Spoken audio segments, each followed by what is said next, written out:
Football ইতিহাসের এক অবিশ্বাস্য মুহূর্ত। মরক্কো লিখে ফেলল নতুন গল্প। 6 বার অনূর্ধ্ব-19 বিশ্বকাপ জেতা আর্জেন্টিনাকে 2-0 গোলে হারিয়ে ফিফা অনূর্ধ্ব-19 বিশ্বকাপ 2025-এর শিরোপা উঠল আফ্রিকার এই দেশটির হাতে। ম্যাচের মাত্র 12 মিনিটের মাথায় আর্জেন্টিনার গোলকিপারের ফাউলে ফ্রি-কিক পায় মরক্কো। কি দুর্দান্ত ফ্রি-কিক! মেসি ভক্ত ইয়াসির জাবিরি এবং গোল। দেখুন ইয়াসির জাবিরির মাইন্ড গেম। যে স্থান থেকে ফ্রি-কিকটি নেওয়া হচ্ছে সেখান থেকে যেদিকে কিক নেওয়ার কথা তার উল্টো দিকে কিক নিল।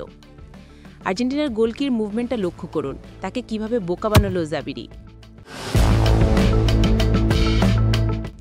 28 মিনিটে আবারও আর্জেন্টিনার ডিফেন্সের বড় ভুল, ওতমানে মাম্মারে অসাধারণ পাস আর জাবিরির দ্বিতীয় গোল।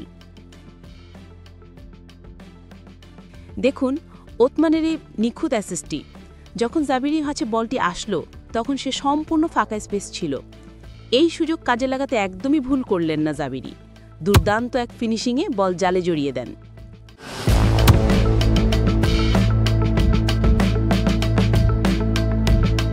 ফার্স্ট হাফে 70% বল দখল আর্জেন্টিনার, কিন্তু জালের দেখা নেই। মরক্কোর গোলকিপার ইব্রাহিম গোমিস অসাধারণ সেভ, বিশেষ করে প্রেস্টিনিয়ানের নিশ্চিত গোল ঠেকিয়ে ম্যাচে রাখলেন মরক্কোকে। সেকেন্ড হাফে 3টি পরিবর্তন, 20-এরও বেশি শট, কিন্তু বারবার ব্যর্থতা। 2 বার ভিএআর চেক করেও পেনাল্টি পেল না আর্জেন্টিনা। ফাউলের সময় নষ্টে রেফারির সাথে বিতর্ক, হলুদ কার্ড দেখলেন 3 জন আর্জেন্টিনার খেলোয়াড়। ফুটবল শুধু টেকনিক নয়, এটা আবেগ, লড়াই আর বিশ্বাসের খেলা।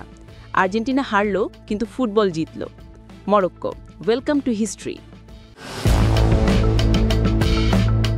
এই শিরোপা জয়ের মাধ্যমে মরক্কো 2009 সালের ঘানার পর দ্বিতীয় আফ্রিকান দল হিসেবে ফিফা অনূর্ধ্ব-19 বিশ্বকাপ চ্যাম্পিয়ন হওয়ার বিরল গৌরব অর্জন করল।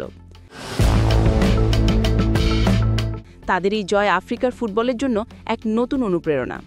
অন্যদিকে রেকর্ড 6 বারের বিজয়ী আর্জেন্টিনা তাদের 7ম-বারের শিরোপা জয়ের লক্ষ্য পূরণে ব্যর্থ হল।